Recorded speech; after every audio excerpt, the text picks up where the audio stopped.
네, 안녕하십니까. 오늘 2026년 6월 18일, 오늘 목요일입니다. 저희 파워시황 바로 시작을 하도록 하겠습니다. FOMC가 끝났습니다. 그런데 FOMC의 징크스라고 그러죠. 신임 연준 의장께서 딱 들어오기 시작하게 되면 첫날은 밀린다.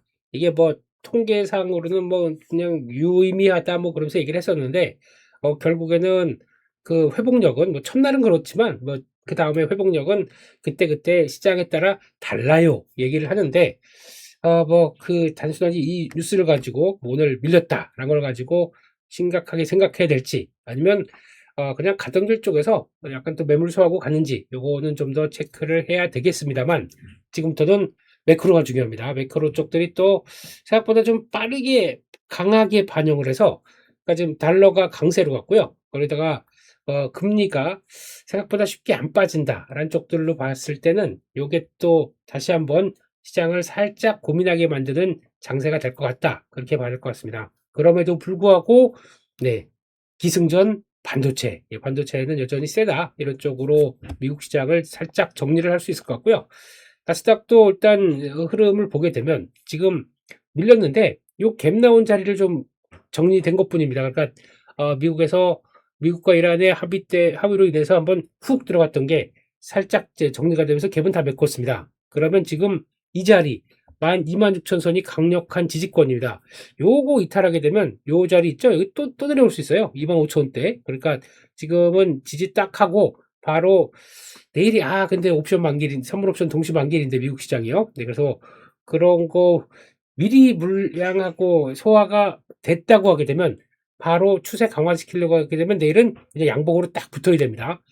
물론 밑으로 쫙 출렁였다가 종가상으로 쫙 끌어올리는 양봉도 괜찮고, 일단은 여기서 종가로는 26,000원이 이탈해서 끝나게 된 별로 안 좋은 모습들이죠. 그래서 지지할 땐 지지하고 가야 되는 이런 상황들인데, 안 그러면 밑에도 열어놓긴 하겠는데, 그래도 추세에 대한 믿음 쪽으로 가봐야 믿음? 예, 가야 될 것 같고요. 또 하나 지금 필라델피아 반도체 지수를 보게 되면 그래도 잘 먼저 신고가가 낮고 그 나스닥이나 다른 쪽들보다 좀 강하고, 신고가가 낮고 단기 평선 안쪽에서 그래도 버티려고 한다. 나쁘지 않아요. 나쁘지 않고 여기서 조금만 자극시켜 주게 되면 바로 턴할 텐데, 가장 센 지금 지수죠. 흐름들이고, 그래서 요거는 딱 지금 단기 평선 지금 안쪽에서 지금 볼까요?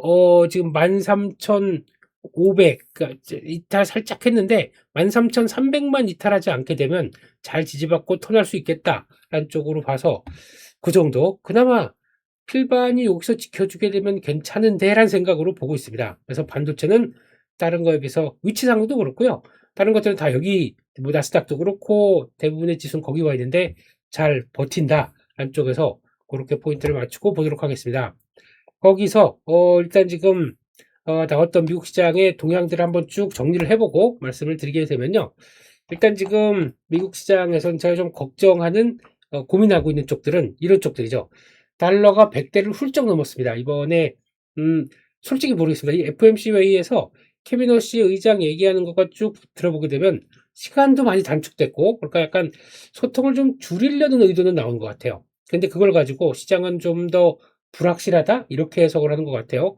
아니 뭐 말 많게 장황하게 얘기하는 것보다 간결하게 딱딱딱 얘기하고 끝내서 마무리 짓는 거, 이게 더 좋은 거 아닌가요? 저는 핵심만 얘기 딱 하고 끝내고 질문을 받을 때도 질문도 간략하게 받고 이렇게 끝내는 게 낫지 않을까 싶은데, 아무튼 네, 그렇습니다. 그래서 시장은 달러 강세, 10년물 1.5%에서 4.49, 다시 4.5대 안착을 고민하게 됩니다. 이게 결국에는 시장이 그런 표현 쓰죠. 뭐 채권 자경단 이런 얘기도 쓰면서 연준의장 데뷔를 하게 되면 일단 자, 연준의장 길들이기라고 하면서 어떻게 길을 들여야 되나 싶어서 어디 한번 좀 채권도 그렇고 한번 이렇게 빡 반대쪽으로 좀 불안정한 쪽으로 쫙 움직인 다음에 어떻게 하나 보자라고 얘기를 하는데, 지금 보니까 케빈 허씨는 언론의 노출도도 그렇고 되게 뒤에서 움직이시는 분 같아요. 그러니까 나서려고 하시는 분이 아닌 느낌이 들어요. 그래서 길들일래야 뭐 앞에 나와야 길들일 거 아닙니까? 근데 길들일 것도 좀 없지 않나라는 쪽에서 일단 첫 데뷔는 그렇게 봤습니다. 약간 뭐 좀 아직 할 일이 많은데 말을 아끼겠다 이런 쪽에 대한 뉘앙스가 되게 많이 받았습니다. 그렇게 봐야 될 것 같고, 게다가 환율이 워낙 약세가 들어가다 보니까 1529원, 아 이거 좀 이러다가 1500원대 한번 밑으로 가지 않나. 노노노, 그냥 네, 달러 강세 나오니까 그냥 생각보다 훨씬 더 세게 약세가 움직이네요. 거기다 또 일본도 엔화가 다시 약세로 가기 시작했어요. 그러다 보니까 기조가 이렇게 나온다. 아, 좀 그렇습니다. 예, 그래서 그런 상황들이고, 지금 이렇게 나오게 되면 지금 당연히 가상화폐는 쭉 밀리겠죠. 다시 한번 밀리고, 빅스 어제 말씀드렸듯이 변동성 지표인데요. 변동성 지표가 한 15, 16 정도쯤 되면은 여기서 지지받고 이제 하향으로 가야 되는데, 지금 그렇지 않죠? 15, 16에서는 바로 팡 튑니다. 18.4까지 또 튀다 보니까 시장에서 약간 또 그래, 가동, 예, 또 시장을 끌어내리는 뭐 그러니까 CTA 펀드 같은 쪽에서 아마 또 시장을 끌어내리는 쪽으로 가동이 됐다. 풋옵션 매수하고, 그러니까 이제 공매도 하고 뭐 이런 과정들이 있죠. 요게 좀 이런 거 얘기 드리니까 좀 어렵다고 얘기하시더라고요. 그래서 좀 더 쉽게 이거 어떻게 얘기해야 될까 싶다가 이걸 쉽게 얘기하다가 다른 시간들을 다 잡아먹을 것 같아서, 그래서 혹시나 제가 말씀드리는 내용들이나 그런 들이 좀 어렵다 생각하게 되면 저희의 친구 커먼 제미나이, 예, 커먼 챗 GPT 해서 이거 검색해 보세요.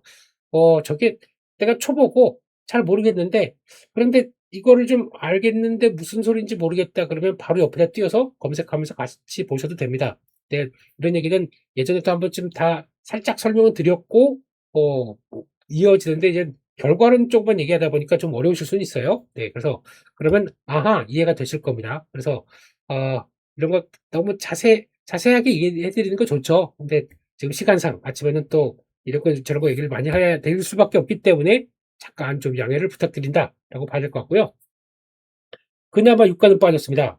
76달러대 살짝 안정 이렇게 가고 있는데, 또 지금 이번에 또 최종 합의안 마음에 안 든다. 우리 트럼프 선생님 아침부터 일어나가지고 눈곱 떼기도 전에 벌써 일어나셔서 딱 한 얘기가, 또 이거 원하는 대로 안 가면 또 공격할 수 있다. 이렇게 나오는 거죠.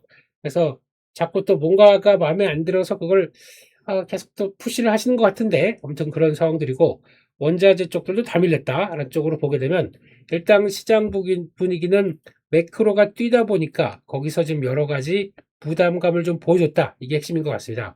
그러면 왜 매크로가 뛰었느냐라고 했을 때, 일단 FOMC 결과는 뭐 이상 없이 그냥 뭐 동결로 나왔는데, 일단 워시 형님 제외하고 18명 중에 6명, 9명은 인상, 6명은 2회 인상. 그러니까 즉 15명이 다 인상 쪽으로 갔다고 얘기를 하는 분위기죠. 그래서 지금 생각보다 매파였다라고 생각이 되고 있고, 그리고 지금 점도표 중간값도 3월 달보다 올라갔다. 그렇게 되다 보니까 이것도 이제 금리 인상 쪽으로 금리 인상에 대한 무게를 많이 두는 모습들이기 때문에 오호라라고 보는데, 그래도 일단 올해는 만약에 금리를, 분위기가 그래요. 오늘 모레 만약에 2회 인상이라고 하게 되면 내년은 2027년 가게 되면 바로 인하 쪽으로 또 가닥을 자리를 잡더라고요. 지금 점도상으로 보게 되면. 그래서 시장이 금리를 인상을 한다고 하더라도 이게 단순하게 지금 단기적으로 올라간 물가를 잡기 위해서 할 거야. 근데 빠르게 물가가 내려간다 하게 되면 바로 다시 제자리로 돌아올 거야. 라고 생각을 하고 있는 모습들이기 때문에 아마 지금 시장에서 어떤 금리와 관련된 쪽에 대한 부담들을 아주 키우는 그런 모습들은 아니죠.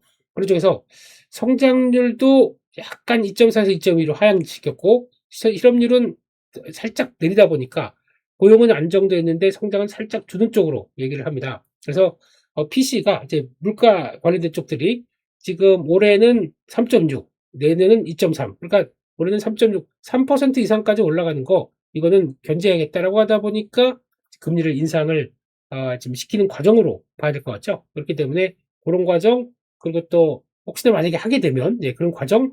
네, 저는 아직까지는 모르겠어요. 좀 금리 인상에 대해서는 조금 좀 신중하지 않을까 싶은데, 그런데 어제 보니까 G7 또 정상회담 하느라고 유럽 가 있는 트럼프 대통령이 케빈 워시가 금리 인상한다?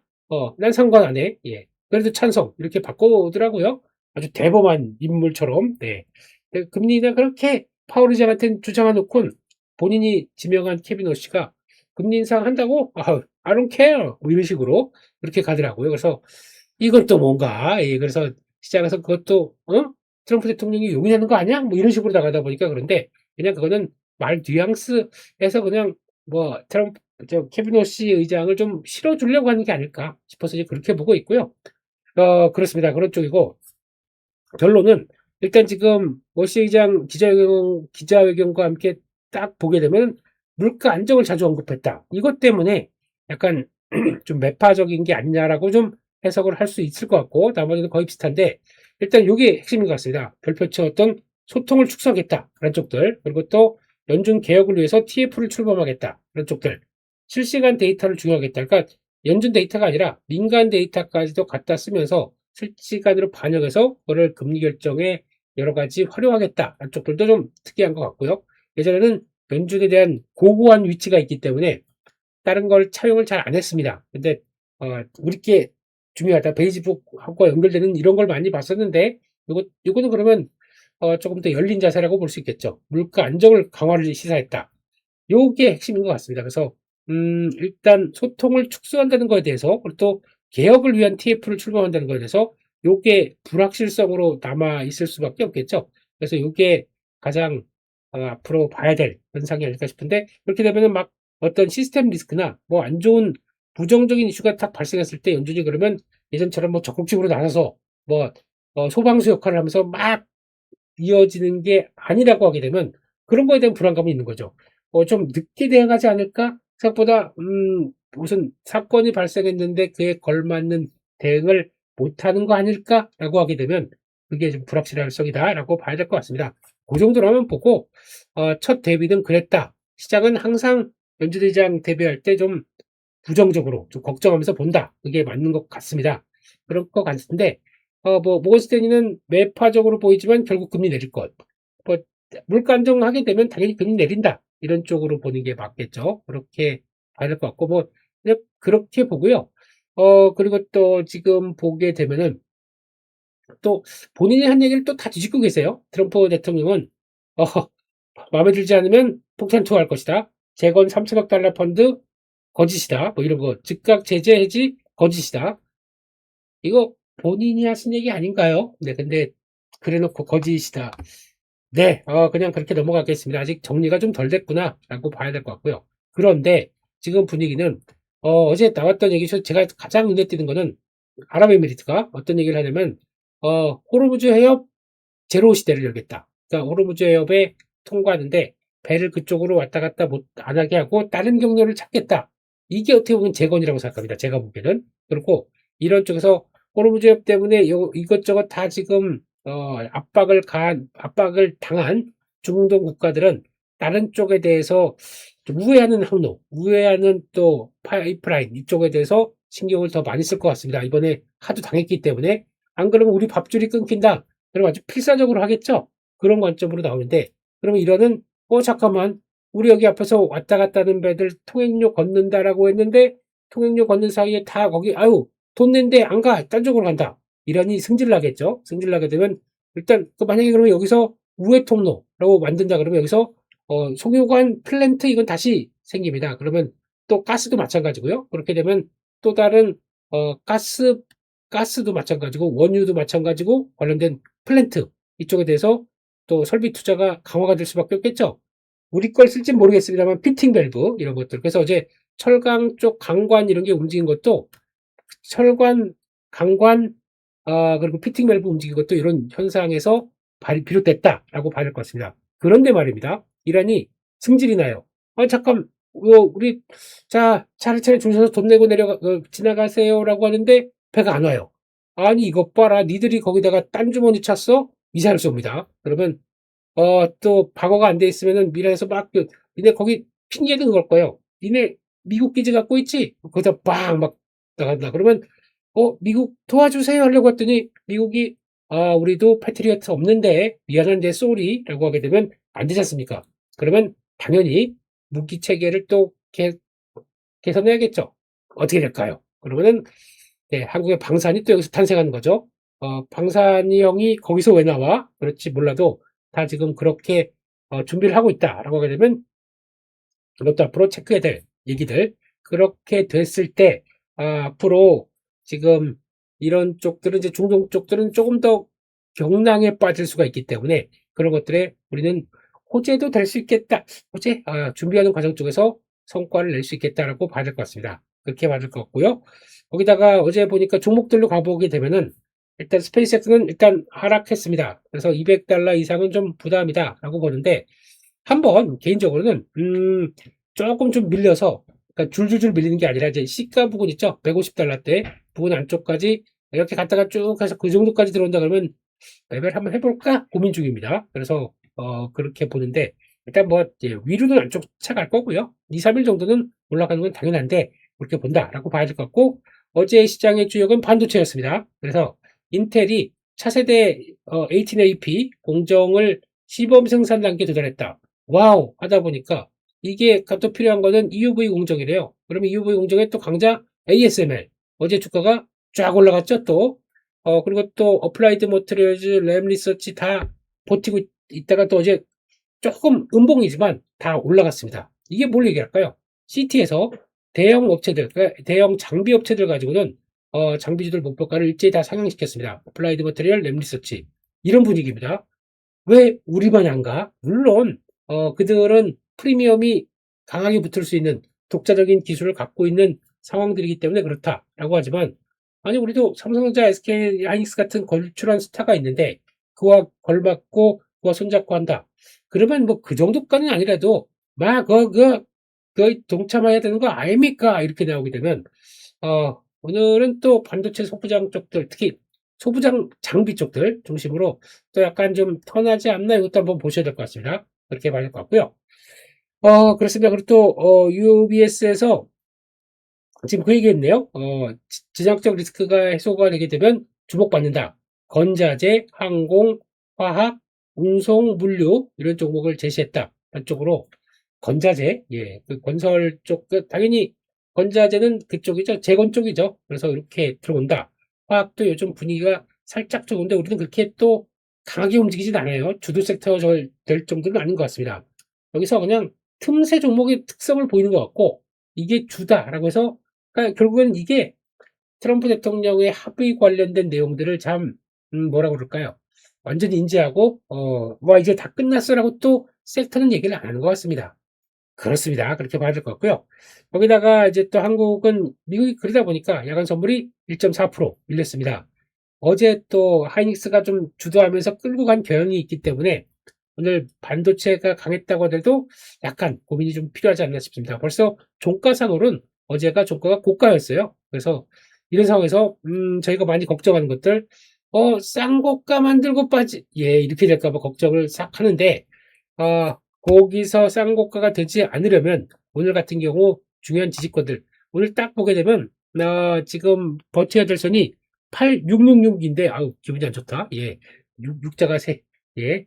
8,650 정도로 볼게요. 이 정도는 또 중요한 지지권이고 단기 평선입니다. 단기 평선. 이렇게 봐야 될 것 같고 그거 하나와 또 하나가 또 지금 좀 분봉으로 볼까요? 그렇게 되면 시작하고 쭉 달렸던 자리까지 하게 되면 이 자리죠. 8,600. 어제 나왔던 시장 거기서 딱 시작하고 쭉 끌어올렸기 때문에 그리고 그 자리까지 보게 되면 딱 똑같아요. 아직까지도 8,600으로 봐야 될 것 같습니다. 그래서 8,600 중요한 지지권 1번 그리고 이거 가다가 8,600 쪽 재미없다 그러면 또 갭이 나온 자리가 있죠. 이 정도까지 그러면 이렇게 또 검은색과 지지하는 자리가 맞춰질 것 같습니다. 8450 두 번째는 8450이 또 중요한 자리다라고 보면서 이렇게 자리를 맞춰가서 대응을 해야 될 것 같습니다. 8,600 반도체가 심하게 밀리지만 않기 때문에 이건 지지할 것 같아요. 근데 그 정도로 끝날지 아니면 또 한 번 더 훅 들어와서 그래봐야 뭐 그래봐야 150포인트가 더 빠지는 거긴 한데 그러면 안 좋아요. 기분 안 좋아요. 이 정도 빠지면. 그래서 그 정도에서 마무리될 수 있을지 이것도 한번 보시면서 일단 오늘 시장을 탐색해 가자. 그런데 오늘 전반적으로는 그런 건 있을 것 같아요. 어제 또 강했던 코스닥 쪽의 종목들은 금리가 올랐습니다. 그렇게 되면 성장주에 대해서 부각을 받을까 또 고민할 것 같아요. 그러니까 아마 좀 강했던 최근에 로봇 쪽들 재미가 조금 없을 것 같고 여전히 그리고 또 바이오 어제 강했었는데 이거 계속 들어오나? 아직 모르겠어요. 그러니까 일단 어제 바이오가 좀 매매를 좀 붙여서 좀 수익이 나 있다. 저라면 줄이거나 정리하고 다시 보는 게 맞지 않을까 싶은데, 저라면 아마 반 이상은 줄여놓고 그다음에 다시 관방 좀 하고 다시 붙든가 그렇게 생각할 것 같아요. 일단 먹은 거 챙기자, 이런 게 더, 코스닥 중소형주 매매는 그거밖에 없지 않습니까? 수익 났을 때 좀 챙기고 다시 보고 이래야 될 수밖에 없기 때문에, 금리 부담 때문에 그래요. 그래서 좀 강했던 섹터가 약간 좀 성장주 개념들은 조금 흔들릴 수 있다라는 것들은 다시 한번 보고 또 확인을 해야겠다, 그렇게 말씀을 드리겠습니다. 거기까지 말씀드리고요. 또 뉴스 이것저것 또 찾아보면서 시장 흐름들 챙겨보도록 하겠습니다. 어제 저희가 같이 투자 시간에 원전 얘기를 다뤘어요. 원전 얘기를. 네, 그래서 일정이 다 됐다라고 했는데, 네, 그렇게 돼버렸네요. 그래서 어제 렉스트에서 주가 강했고, 어제 같은, 그러니까 원래는 순차적으로 간다 그러면 원전이, 신규 원전에 대한 발표가 났습니다. 그렇게 되면 어떤 얘기가 나오냐면, 일단 첫 번째는 그 한전 기술 같은 설계가 먼저 움직여야죠. 그러니까 이런 거 설계 들어가겠네. 그리고 움직이고, 그 다음에 기본 계약하고 쭉 나오게 되면 EPC 업체들, 뭐 이제 현대건설, 뭐 우리나라는 누가 할까요? 예, 요런 직접적인 해당되는 건설사들이 이제 움직일 거고, 그러면 건설사들이 물량 받았다. 그러니까 그러면 네, 이제 이거 주기기 보조기기 이렇게 쫙 하고 해서 이제 납품할 준비해 주세요라고 하겠죠. 그렇게 되면은 그 뭐 한국 두산에너빌리티가 이제 여기서 나오는 거고, 거기다 또 보조기기까지 BOP 뭐까지 주기기 BOP부터 밑에까지 내려온다. 그러면은 또 이제 BHI 뭐 이런 회사들 이렇게 나오기 시작하면서 연결이 되는 거죠. 중간에 계측기 이런 것들은 뭐 이제 넘어가서 나올 얘기들이니까 어느 정도 하고 할 얘기고, 나중에 끝나고 나게 되면 경정비, 한전 KPS죠. 이렇게 나오는 흐름입니다. 설계부터 이제 다 끝나서 정비까지. 근데 이게 시간이 무지 많이 걸리는 거죠. 그렇게 돼서 아하, 그렇구나. 그래서 일단은 한전 기술이 제일 센 게 맞는 거고, 그다음에는 EPC 업체들 또 건설주들 이런 것들이 움직이는 게 맞는 거고, 그다음에 두산에너빌리티, BHI 이런 식으로, 그러니까 종목들은 오늘 대충 세팅이 됐죠. 근데 이게 얘기가 다 예정이 됐던 얘기예요. 그거 가지고 주가가 오늘 세게 움직인다? 그건 모르겠어요. 만약에 오늘 시장에서 움직일 것도 없는데 이것만 세게 가자, 그래서 쫙 올라온다 그러면은, 일단 또 어느 정도쯤 돼서는 또 줄일 건 줄이고 봐야죠. 뭐 모르는 얘기도 아니고. 그래서 이번에 뭐 영덕으로 갈 거냐 울진으로 갈 거냐 뭐 이거에다가 결국에는 뭐 이렇게 된 이런 상황들이다 보니까, 일단 지금 상황으로는 이제 신규가 2개가 추가가 됐습니다. 그래서 영덕 2기 그리고 또 부산 기장 1기 SMR입니다. 이거는 아주 이제 우리가 SMR 한번 해보자 쪽에서 나가는데, 여기서 이제 중요한 거는 어제도 잠깐 말씀드렸지만 근데 워낙 그쪽에 다 있던 쪽들이다 보니까 사람들이 뭐 부담으로 가진 않을 것 같아요. 저 부산 쪽들도. 그래서 뭐 우리 집 앞에는 안 돼라고 강력하게 얘기할 쪽은 아니지 않을까 싶은데, 아무래도 주변 주민들에 대한 의견도 좀 구했겠죠. 그렇게 돼서 일단 실행이 되게 되면 이렇게 된다. 그러면 지금 현재 우리나라에 총 운영 중인 게 24기로 알고 있었나 그렇게 되는데, 그게 살짝 늘어나는 거고, 건설 중인 게 지금 4개 그렇게 나오는 거고, 지금 폐쇄가 된 게 하나 둘이고 해체하는 쪽으로 가는 거죠. 그러니까 이 해체 쪽에서 원자력 해체에 대한 좀 기술을 쌓는다. 그럼 이걸 가지고 우리는 또 나머지 글로벌 시장으로 진출한다. 이런 쪽으로 가는 거죠. 그런 관점 쪽에서 이거를 더 해석하고 보는 게 맞겠다. 그렇게 봐야 될 것 같고요. 그러다 보니까 이제 그런 건 있어요. 이제 에너지에 대한 관심이 높다라고 하게 되면 이런 차원들이죠. 에너지에 대해서는 지금 원전, 뭐 SMR 이거는 장기 예법, 벌써 건설 기간이 많이 SMR이 줄어든다고 하더라도 6년에서 10년입니다. 그러니까 6년, 5, 6년이 걸리는 거죠. 그래서 그것도 이거라도 좀 쌓아놓고 계속 빨리빨리. 그리고 또 SMR 같은 경우는 해야 될 수밖에 없는 게, 우리가 직접 해봤더니 이런 경험이 있더라. 해봤더니 좋은데 자, 니들도 해봐 라고 할 수 있는 수주의 근거가 될 수 있겠죠. 그래서 이거는 좀 빠르게 일기라도 시작하는 건 나쁘지 않다라고 봐야 될 것 같고, 근데 여기서 이제 중요한 건 장기로 거기까지 못 기다려 하게 되면 이제 단기로 나온 게 이제 발전 엔진 SOFC 쪽이죠. 이쪽들이 그러다 보니까 요즘에 계속 블룸에너지 그리고 두산 퓨얼셀, 블룸에너지는 미국 종목입니다. 네, 이런 쪽에서 성과가 나오면서 관심이 높은 게 이런 부분이다라고 봐야 될 것 같고요.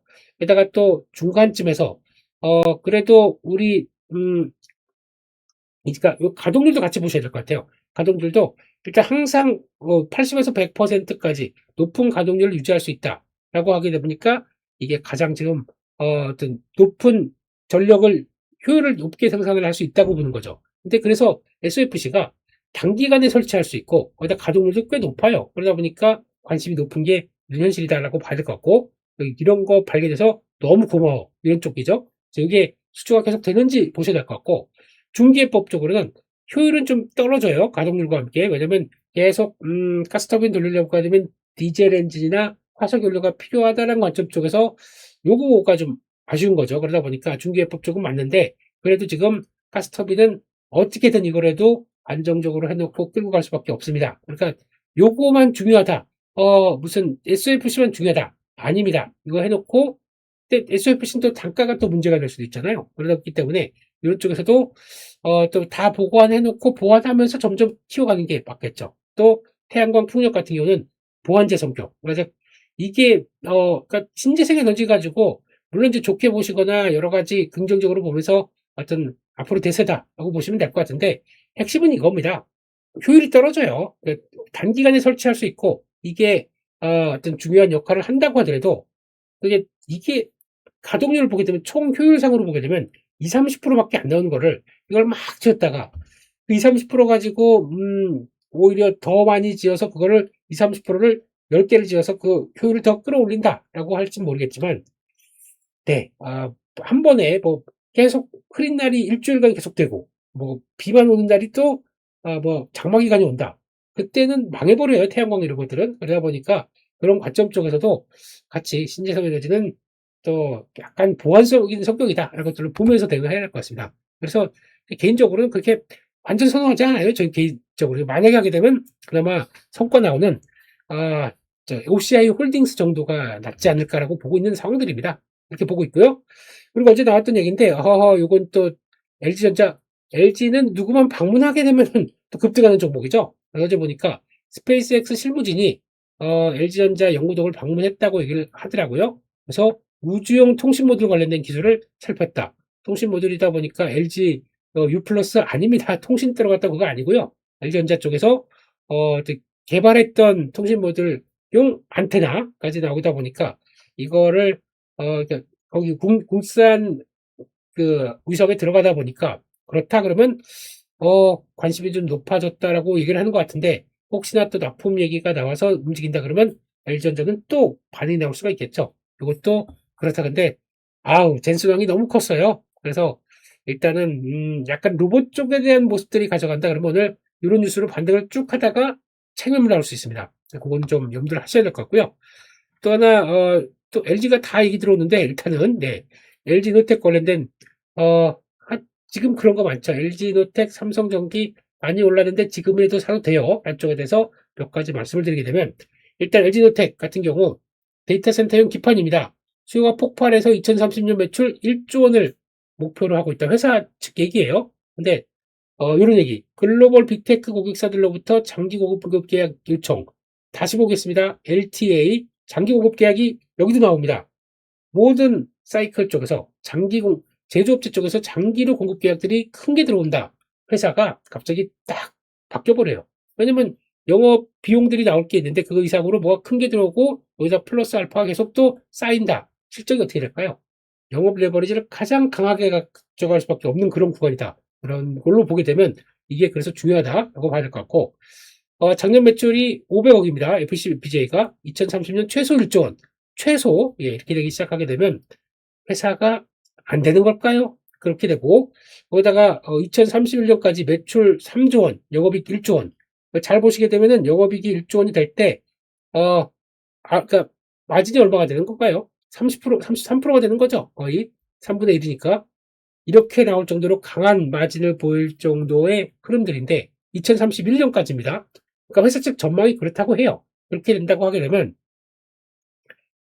이게 실적이 안 되는 걸까요? 실적 없이 그냥 주가가 너무 갔어 라고만 봐야 될까요? 아니죠. 거기다가 지금 또 6천억 투자해서 생산 능력 확대 지금 케이펙스 늘립니다. 그러니까 지금 늘려야 앞으로 2030년 31년까지도 괜찮은 거 반영을 시키겠지라고 하다 보니까 지금 분위기는 LG노텍이 좋은 걸까요? 나쁜 걸까요? 이건 좀 해석을 해야 될 것 같고, 저라면 밀리면 계속 또 봐야 될 것 같습니다. 쫓아가긴 좀 못하고요, 지금 자리에서. 그쪽으로 봐야 될 것 같고. 또는 MLCC까지 보겠습니다. 삼성전기가 살까요, 말까요? 보게 되면 중국 기자들 관련된 쪽에서 또 직접 탐방 가서 쓴 얘기들입니다. 쭉 보다 보니까 지금 가격 변동성, 대용량 MLCC 인상이 특히 두드러졌다. 매송 기간이 10주에서 20주로 또 연장됐다. 이런 얘기들. 그래서 지금 대용량 MLCC 전물 가격, 이거는 그러니까 서버용에 들어가는 쪽들이 강하겠죠. 이런 쪽들은 3배에서 5배, 8배에서 10배까지 올라갔다라고 지난 달입니다. MOA입니다. 이렇게 얘기를 하고 있는데, 그러면 ASP, P는 계속 올라가는 거 이상이 없는 거죠. 그렇다고 해서 이게 그러면 Q가 꺾이는 거냐? 아니죠. 그렇기 때문에 이것도 여전히 그 P와 Q가 다 동반적으로 올라가는 거를 설명을 하고 있는데, 그래도 비싸다고요? 예, 모르겠습니다. 그 가격이 어느 정도 이게 주가가 반영이 돼 가는 과정이라고 봐야겠죠. 그렇게 보고 있다라고 봐야 될 것 같고, 거기다가 AI 서버 관련된 MLCC에 대한 수요는 올해 약 2조 원대, 그리고 또 앞으로 5, 6조 원대로 성장할 것이다. 이렇게 얘기를 하고 있다라고 하게 되면 2.5배가 크는 거죠. 시장이. 기판부터 MLCC 쪽들이 왜 주가가 이렇게 뛰는지에 대한 이해를 좀 하시는 게 좋지 않나, 그렇게 봐야 될 것 같습니다. 마지막으로 어제 강했던 섹터들, 조선 쪽은 캐나다 잠수함에서는 개인적으로 크게 기대는 안 하고 있는데, 그래도 다른 것들 세일자, 다른 것들 수주할 게 많다, 그런 쪽으로 보게 되면 역시 보유하는 게 유리하겠다라고 봐야 될 것 같고요. 철강 쪽들은 이거 잘 모르겠어요. 이거는 아직도 구체적으로 우리가 뭐 다 철강 공급하나요? 다 강광 공급하나요? 그건 아니기 때문에 이거는 예, 퀘스천 마크. 예, 그래서 그냥 짧게 돼가는 정도 보시는 게 좋을 것 같고요.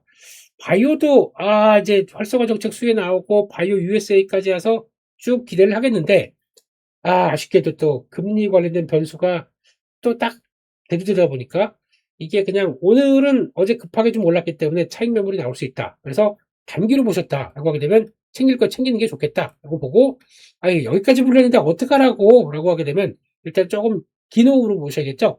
코스닥 활성화 정책 7월 달에 나오고 또 가시화되고 해서 그다음에 좀 돌아갈 때까지 봐야 되는데, 근데 지금 어제 사서 좀 수익이 나 있다 그러면 저는 챙길 거 챙기고 보시는 게 좋겠다. 이것도 하나의 대응 전략일 것 같다라고 보셔야 될 것 같습니다. 그리고 오늘은 또 미국 시장 함께 보게 되면 반도체 소부장 뭐 이런 쪽들 또 짚어보는 것도 좋을 것 같다. 그렇게 봐야 될 것 같습니다. 여기까지 해서 또 말씀드렸고, 시장은 또 약간 조정의 빌미, 그러니까 이렇게 되면은 그것도 있을 거예요. 그러면 오늘은 약간 좀 묵직한 모습들 쪽에서 혹시 모르죠. 반도체가 또 강하면 또 다 돌릴지 모르겠지만 그런 모습들 쪽에서 내일 미국 선물 옵션 동시 만기입니다. 그리고 또 휴장이에요. 그렇게 되면 저희는 금요일, 월요일까지 뭐 큰 모멘텀 없이, 뭐 선물 옵션 동시 만기 영향을 받겠지만 금요일, 월요일 그냥 자체적인 모멘텀으로 갈 거고, 금요일 날은 또 오전 10시에 축구합니다. 그러면 저희도 뭐가 못 끝나고 금요일 날 같은 경우는 약간 좀 이번 주는 좀 정체적인 모습들을 좀 가져가겠죠. 막 활발한 게 모습이 아닐 거고요.